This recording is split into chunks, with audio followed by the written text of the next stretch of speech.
पाकिस्तान के अंदर से और पाकिस्तान के बाहर से बहुत बड़ी बड़ी खबरें हैं, लेकिन जिस आदमी के गिर्द सारी खबरें घूम रही हैं गुज़िश्ता 2.5 साल से, सबसे पहले उनका स्टेटमेंट, ये इमरान खान साहब है, साबिक वज़ीर आज़म। उनके ट्विटर से जो स्टेटमेंट है वो ये है कि 1 साल मुझे और मेरी अहलिया को जेल में रखने के बाद हाई कोर्ट में प्रोसिक्यूटर जनरल ने खुद एतराफ़ कर लिया कि तोशाखाना केस में मिस ट्रायल हुआ और इस दौरान इंसाफ के तकाज़ों को मद्देनजर नहीं रखा गया।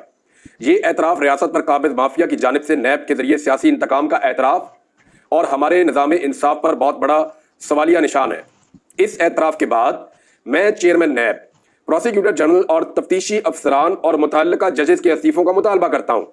काबिज माफिया की ईमा पर मुल्क के मकबूल तरीन लीडर के मिस ट्रायल पर उनके खिलाफ तादीबी कार्रवाई होनी चाहिए।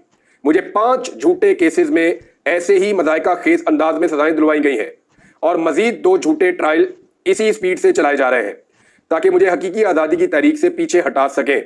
लेकिन मैं अपने खून के आखिरी कतरे तक पाकिस्तानियों की हकीकी आज़ादी की जंग जारी रखूंगा।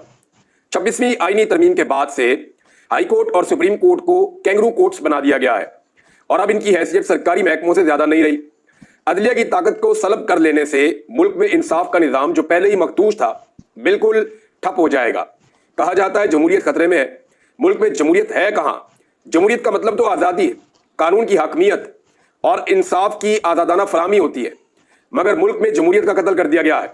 मुल्क को बनाना रिपब्लिक बना दिया गया है।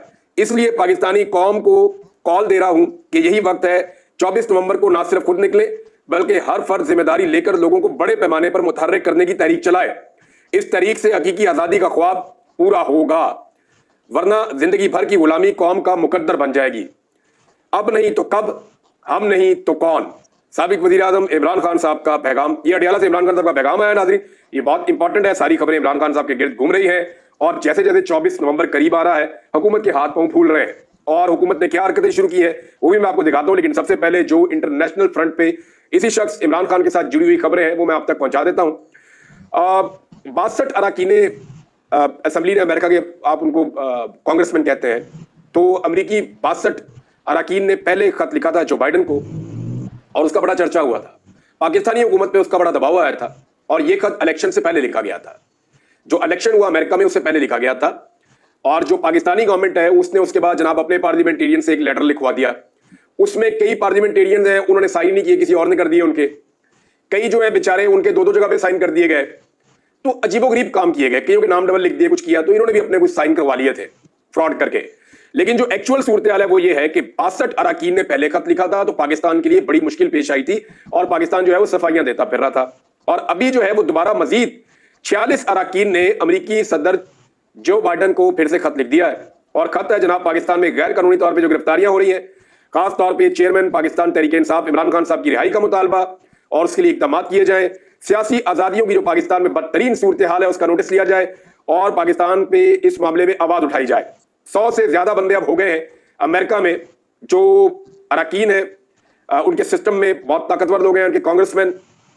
अब ये जनाब उनके सेनेटर्स और कांग्रेसमैन की ये लेटर्स हैं और ये दूसरा लेटर भी आ गया। 100 से ज़्यादा बंदे हो गए अब तक, तो हुकूमत के ऊपर प्रेशर बहुत ज़्यादा बढ़ रहा है। इसके अलावा एक खत और है। ये खत जो है ये बरतानवी वज़ीर खारजा का है और जनाब बरतानवी वज़ीर खारजा ने लेटर लिखा है जवाब में। जो बरतानिया के एमपीज ने या बरतानिया के जो पार्लियामेंटेरियंस हैं उन्होंने जो खत लिखा बरतानिया को, बरतानिया की गवर्नमेंट को, उसके जवाब में खत आया है और जवाब में क्या कह रहे हैं वो ये बता रहे हैं कि मैं आपको यकीन दिलाता हूं कि हम पाकिस्तान में सियासी सूरत हाल, खासतौर पर इमरान खान साहब की गिरफ्तारी जिसके ऊपर आप लोगों ने खत लिखा, उस पर हाई लेवल जो सीनियर लेवल है हमारा उसकी एंगेजमेंट हम कर रहे हैं पाकिस्तान के साथ। यानी इमरान खान साहब की गिरफ्तारी पे आपके तहफ्फुज़ात हैं जो गैर कानूनी है और जो पाकिस्तान की सियासी सूरत हाल है जो मखदूश है, तो आपके ये खत मिला आपका और जनाब आपको ये एतराज़ात हैं, तो इसके ऊपर मैं आपको यकीन दिलाता हूं कि सीनियर लेवल पे पाकिस्तान के साथ एंगेजमेंट हो रही है। हमारी पोजीशन है कि पाकिस्तान अपनी आलमी जिम्मेदारियां अदा करे, जो बुनियादी इंसानी हुकूक है या बुनियादी आज़ादियों का एहतराम है वो पाकिस्तान करे। राइट टू फेयर ट्रायल होना चाहिए पाकिस्तान में और due process and human detention, ये मामला भी है कि जनाब जो लोगों को डिटेन किया गया है, जबरी गुमशुदगियां भी आ जाती हैं, लोगों को गलत तरीके से गिरफ्तार किया जाता है, फेयर ट्रायल का हक नहीं मिलता। जैसे कि इमरान खान साहब ने अपनी ट्वीट में कहा कि मेरे ऊपर ऐसे मुकदमे बनाए गए हैं कि समझ ही नहीं आती, दुनिया के किसी मुल्क में ऐसा जुल्म और ज्यादती नहीं होती जो इमरान खान के ऊपर पाकिस्तान में यहाँ पे हुकूमत ने, एस्टेब्लिशमेंट ने इन अदालतों के अंदर कर दिया है। और जिस तरह के हथकंडे इमरान खान के खिलाफ इस्तेमाल किए गए उनकी भी मादी में कोई मिसाल नहीं है। बहरहाल मैं लेटर आपको मुकम्मल करता हूँ। उन्होंने कहा जी मैंने तहफ्फुज़ात इस हवाले से पाकिस्तान को जाहिर किए हैं। और एक और चीज भी उन्होंने खास तौर पे उसका जिक्र किया, उन्होंने कहा जी सिविलियन के फौजी अदालतों में ट्रायल पर, चाहे वो इमरान खान का हो चाहे वो आम शहरियों का हो, ये ऐसे ट्रायल जो है वो शफाफियत की नफी करते हैं। यानी जो ट्रायल की शफाफियत होती है उसकी नफी होती है जब आम लोगों का मिलिट्री कोर्ट्स के अंदर जाकर ट्रायल होगा, और ये आलमी मेयारात की भी नफी करते हैं। तो इसके बाद उन्होंने कहा लेकिन हमें हाल में मौजूदा सूरत हाल में कोई ऐसे इशारे नहीं मिले कि इमरान खान का कोई मिलिट्री ट्रायल पाकिस्तान में होने जा रहा है, लेकिन इसके बावजूद हमारे जो ऑफिशियल्स हैं वो लगातार इस सूरत हाल के ऊपर कड़ी नजर रखे हुए हैं। फिर उन्होंने कहा जी कि आपकी तरह मुझे भी आजादी है सारे राय, और जो अपोजिशन का हक है एहतजाज करने का, उन पे जो पाबंदियां लगाई गई हैं उन पे शदीद तहफ्फुज़ात हैं। पाकिस्तान से कहा गया है कि गैर जरूरी जो पाबंदियां हैं, जो सेंसरशिप है, उसको खत्म किया जाए। और फिर उनके अपने एक और मिनिस्टर है FCDO, उन्होंने जी पाकिस्तान के इंसानी हकूक के मिनिस्टर से रब्ता किया है और यही मिनिस्टर पाकिस्तान का दौरा भी करने वाले हैं। तो उन्होंने कहा जी मैं रिकमेंड करूंगा कि आप लोगों से एक मुलाकात भी हो जाए ताकि पाकिस्तान के मामलात के ऊपर आपको एक ब्रीफिंग दी जाए और आपके तहफ्फुज़ात, मुतालबात और बाकी चीजें सुनी जाएं ताकि वो इनपुट आपकी आ जाए। बहरहाल नाज़रीन, ये अमेरिका से और बरतानिया से दो चीजें आई हैं, ये दबाव बढ़ता जा रहा है। ओवरसीज पाकिस्तानी लगातार दबाव बढ़ा रहे हैं। सोचे पाकिस्तान अपनी पूरी ताकत इस्तेमाल करके किसी भी दौर में इतनी बड़ी कंपेन चला सका अमेरिका में या यूरोप में या बरतानिया में, पाकिस्तान नहीं कर पाया। पाकिस्तान इसलिए नहीं कर पाया कि पाकिस्तान जब भी कुछ करने जाता था तो पैसों के जरिए से लॉबिंग हो गई, कुछ जाती ताल्लुकात इस्तेमाल कर दिए। लेकिन इस मरतबा पाकिस्तानी इतना ज्यादा कुछ क्यों कर पा रहे हैं? रीजन ये है कि पाकिस्तानी इसको वॉलंटरली कर रहे हैं। पाकिस्तानी इसके लिए कोई पैसा नहीं ले रहे। ओवरसीज पाकिस्तानी जो है वो ये जानते हैं कि अगर पाकिस्तान ने आगे बढ़ना है तो इमरान खान इस वक्त एक शर्त बन चुका है, या कम से कम ये जो PDM की सरकार लाकर बिठाई गई है, चोरों और डाकुओं का पूरा एक कुंभा लाके जो है उसको सेट कर दिया गया है, फॉर्म 47 इनके हाथों में पकड़ा के इनको बिठा दिया गया है, इनसे मुल्क नहीं चलना। तो पाकिस्तानी पूरा जोर लगा रहे हैं। ये अरबों रुपया खर्च करके इतनी बड़ी कंपेन खड़ी नहीं हो सकती अमेरिका में या यूरोप में, जितनी बड़ी ओवरसीज पाकिस्तानियों ने बगैर पैसों के कर दी है। वो जो थोड़ा बहुत पैसा लगता है वो भी अपनी जेब से लगाते हैं। तो ये इमरान खान के लिए हो रहा है। पाकिस्तान के बेशुमार मसाइल जो है इस वक्त वो इमरान खान साहब के साथ जुड़े हैं। अगर इमरान खान साहब से माफी मांग ली जाती है और इमरान खान साहब के साथ मामला दुरुस्त किए जाते हैं तो वो तमाम मसाइल तो कम से कम हल हो जाएंगे और पाकिस्तान बेहतरी की तरफ भी जा सकता है। बहरहाल ये दो लेटर्स बहुत इंपॉर्टेंट है और इनके ऊपर किस तरह का हुकूमत का रद्देअमल आता है इसके ऊपर हम बाद में बात करेंगे। लेकिन मैं आपको ये बता देता हूं कि एक चीज और जो बरतानिया ने वहां से अदलिया के हवाले से बरतानवी गवर्नमेंट ने कही है, वो ये कहा कि गो के पार्लियामान को कानून साजी का इख्तियार हासिल है, मगर ये जो आईनी तरमीम हुई इसके हवाले से उन्होंने कहा कि आजाद अदलिया के हवाले से हमारा मौक़िफ़ वाज़ेह है कि चेक एंड बैलेंस के लिए हुकूमती इदारों के ऊपर, हुकूमती ऑर्गन्स के ऊपर चेक एंड बैलेंस के लिए और या उनके ऊपर निगरानी रखने के लिए और जमहूरियत की आज़ादी के लिए और जमहूरियत की बेहतरी के लिए ये जो है बहुत जरूरी है कि आजाद अदलिया हो मुल्क के अंदर। लेकिन पाकिस्तान में अदलिया कैसी है? अभी मैंने आपको इमरान खान साहब का स्टेटमेंट पढ़ के सुनाया पाकिस्तान में अदलिया के हवाले से। आज नाज़रीन ने प्रेस कॉन्फ्रेंस की है हुकूमत ने और 1.5 साल गुजरने के बाद एक मरतबा फिर 9 मई के ऊपर प्रेस कॉन्फ्रेंस ठोक दी है हुकूमत ने।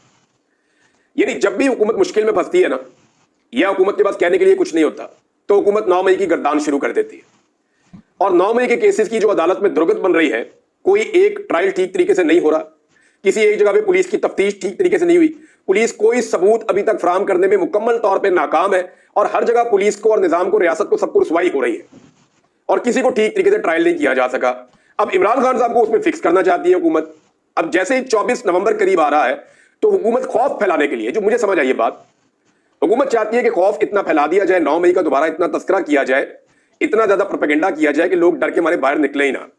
तो मुझे नहीं लगता इससे फर्क पड़ेगा, क्योंकि 9 मई के ट्रायल में अगर लोगों को सजाएं होती और अगर जो लोग वाकई जिम्मेदार थे उनके गिरबानों तक हाथ पहुंच जाता, या ये मामला किसी मंतकी अंजाम तक पहुंचते और असल जिम्मेदारान गिरफ्तार होके कानून के कटहरे में ना सिर्फ खड़े होते बल्कि उनको सजाएं हो जाती, तो शायद लोगों को थोड़ा बहुत फिक्र होता। लेकिन लोगों को नजर आ गया कि 9 मई के मुकदमात में या तो सारे बेगुनाह है या इस सिस्टम के अंदर बिल्कुल किसी किस्म की कैपेसिटी नहीं है। दोनों में से एक ही चीज हो सकती है ना। तो एक तरफ तो कैपेसिटी नहीं है, दूसरी तरफ लोग भी बेगुनाह है। दोनों चीजें आप मिला दें तो कितना बड़ा ब्लंडर है। अब इसमें जो है वो 9 मई के हवाले से इन्होंने बताया जनाब कि हमने फुटेज आज चला दी इन्होंने, हुकूमत ने, कि जनाब ये फुटेज देखें, ये यास्मीन राशिद साहबा गाड़ी पे बैठी हैं, ये देखें जी मुराद सईद साहब का मैसेज है, ये देखें शहरियार अफरीदी क्या कह रहा है, ये देखें एजाज चौधरी साहब क्या कह रहे हैं, ये देखें जी वो जो है वो कमल शोजब साहबा क्या कह रही है। बाकी सबका एक एक करके इन्होंने चला दिया। अच्छा, किसी भी ऐसे बंदे का नहीं चलाया जिसने इगवा बराए बयान कर दिया हो, या किसी भी ऐसे बंदे का नहीं चलाया जिसने अपनी वफादारी तब्दील कर दी हो, या 9 मई के बाद उसने अपना किबला तब्दील किया हो। जिस बंदे ने भी अपना किबला तब्दील किया, किसी ऐसे बंदे का ये बयान नहीं चलाते। ये चलाते हैं सिर्फ उनके जो बंदे अभी तक इमरान खान साहब के साथ खड़े हैं, नंबर 1। नंबर 2, ये जो चीजें चलाई हैं इनसे क्या साबित होता है? कुछ थोड़ी बहुत सीसीटीवी फुटेज भी चलाई है कि म्यूजिक लगा के मोन्टाज वगैरह बना के, मोन्टाज कहते हैं म्यूजिक के साथ स्लो मोशन डाल के, ग्रेंजर डाल के, ऊपर इफेक्ट्स डाल के जो है वो एक वीडियो से नहीं बना के चलाते। हम लोग अक्सर डॉक्यूमेंट्री वगैरह में चलाते हैं, मैं बहुत चलाता था जब डॉक्यूमेंट्रीज होती थी, तो उससे जरा थोड़ी वैल्यू एडिशन होती है, तो मोन्टाजेस बना के भी चला दिए और अच्छी प्रोडक्शन थी वैसे।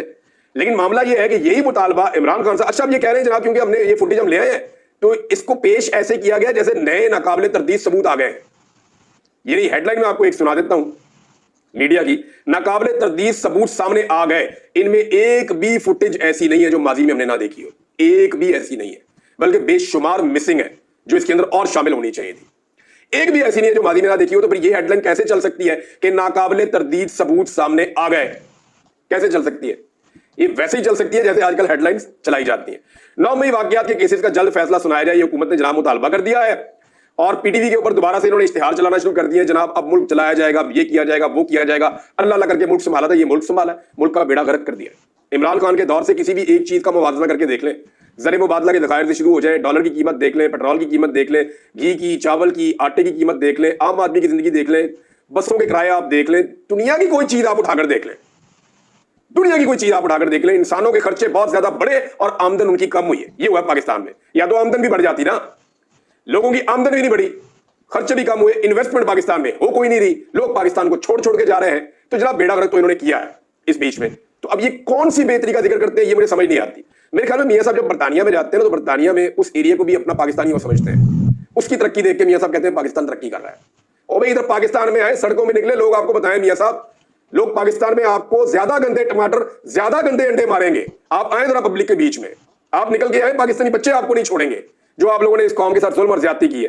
बहरहाल जी मुतालबा कर रहे हैं जनाब इमरान खान को 9 मई फिक्स किया जाए, लेकिन 9 मई का बयानिया आज एक दफा फिर बढ़ गया। कैसे बढ़ गया ये जरा आप देखिएगा, 9 मई का बयानिया कैसे बढ़ता है। ये वकास एवान साहब ने खबर दी, उनका क्रेडिट है और उनको शाबाश मिलनी चाहिए, उन्होंने सबसे पहले ये खबर दी थी। वकास एवान साहब की जो खबर है बड़ी इंटरेस्टिंग है। सुबह उन्होंने बताया, सबसे पहले उन्होंने कहा जी एटीसी के जज अरशद जावेद ने इमरान खान की 9 मई के केसेस का त्या पंचा कर दिया, 4 मुकदमों में जमानतें मंजूर करने का तहरीरी फैसला जारी कर दिया। फैसले में लिखा कि इमरान खान 9 मई को गिरफ्तार थे, 11 मई को सुप्रीम कोर्ट में आए तो उन्होंने मुजम्मत की 9 मई की और बयान दिया कि वो मुल्क में अमन चाहते हैं। अब ये जानते हुए कि इमरान खान जेल में है, पुलिस और प्रोसिक्यूशन ने 1 साल तक इन पर मुकदमात को नहीं चलाया। आज तक इमरान खान के खिलाफ चालान पेश नहीं किए गए, जिससे उनकी संजीदगी का अंदाजा लगाया जा सकता है। फिर एक और चीज उन्होंने उठाई इस फैसले के अंदर कि इमरान खान को पुलिस ने जिमनी बयानात में नामजद किया। पुलिस ने बयान दिया कि कुछ ऑफिशियल ने सारी साजिश सुनी, मगर हैरान कुन तौर पर उन्होंने यह साजिश अपने आला अफसरान को नहीं बताई, ना ही रिकॉर्ड पर ऐसी कोई चीज मौजूद है। मुख्तलिफ जिमनी बयानात, मुख्तलिफ दावे किए गए, मगर किसी में साजिश का वक्त नहीं बताया गया। प्रोसिक्यूशन की ताखीर के बायस इमरान खान 9 मई के मास्टरमाइंड है या नहीं, इसका जायजा ट्रायल में लिया जाएगा। किसी मुलजिम को गैर मुअय्यना मुद्दत के लिए जेल में नहीं रखा जा सकता। इमरान खान को 9 मई को इस्लामाबाद के अंदर से गिरफ्तार किया गया था, हाई कोर्ट के अंदर से। केस सुप्रीम कोर्ट में लगा तो वहां इमरान खान ने सबसे पहले 9 मई की मुजम्मत की। उन्होंने बयान दिया कि कारकुनों को कभी तशद्दुद का नहीं कहा। सुप्रीम कोर्ट ने इमरान खान की गिरफ्तारी गैर कानूनी करार दे दी थी। प्रोसिक्यूटर जनरल ने कहा, यह अब हुकूमत की तरफ से मौक़िफ़ आ रहा था कि शरीक मुल्ज़िम एजाज चौधरी और दीगर जो है वो उनकी जमानतें क्योंकि खारिज हुई हैं, लिहाजा इमरान खान की जमानत भी खारिज की जाए। मगर हकीकत यह है कि एजाज चौधरी मौके पर मौजूद थे, लेकिन इमरान खान से मुताल्लिक ऐसे कोई शवाहिद ही नहीं है कि वो मौके पर मौजूद थे। उसके अलावा प्रोसिक्यूशन ने इमरान खान की 9 मई के मुकदमात लटकाने की बड़ी कोशिश की है। 12 पेशियों तक उन्होंने दलाइल नहीं दिए, 12 पेशियों तक दलाइल नहीं दिए, क्योंकि उन्हें मालूम था कि फैसला क्या होगा। प्रोसिक्यूशन की यह भी कोशिश थी कि इन केसेस को जज अरशद जावेद से ट्रांसफर करवाया जाए, क्योंकि जज अरशद जावेद मेरिट पर फैसले करते हैं। एटीसी के जज ने 9 मई से मुताल्लिक इमरान खान के बयान को तस्लीम कर लिया, जिसका जिक्र करते हुए मुसलसल इमरान खान पहले से कर रहे हैं कि इन्हें 9 मई की किसी साजिश का इल्म नहीं है, ना ही कोई साजिश रचाई गई है, बल्कि मैं तो खुद गिरफ्तार था और इस्लामाबाद हाई कोर्ट से गैर कानूनी तौर पर गिरफ्तार किया गया था। फाइनली वो ये कहते हैं कि एटीसी जज ने पुलिस की 9 मई से मुताल्लिक सारी कहानी उल्टा दी है।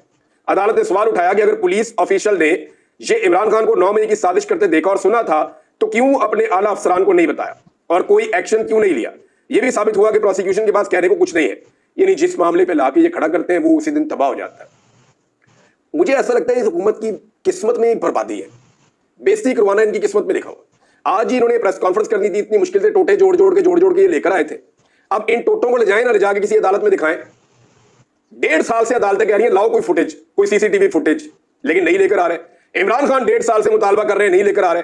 आज अता तारड़ ने चुन चुन के छोटे छोटे टोटे पीटीवी पे चला दिए, लेकिन जब ये पूरी फुटेज सामने आएगी और अदालतों में रखी जाएगी तो बहुत सारे नकाबपोश बेनकाब हो जाएंगे। ये क्लेम पाकिस्तान तहरीक इंसाफ करती है और बार बार करती है। बहरहाल जनाब, इमरान खान साहब के खिलाफ जो 9 मई का बयानिया है वो एक दफा फिर उससे बड़ी चोट पहुंची है। 4 केस मजीद उड़ गए हैं इस हवाले से, और मुझे नहीं लगता कि इमरान खान साहब को इस मामले में अंडर रखा जा सकेगा या उनका मिलिट्री ट्रायल हो सकेगा। बहरहाल ये ख्वाहिश तो बहुत है।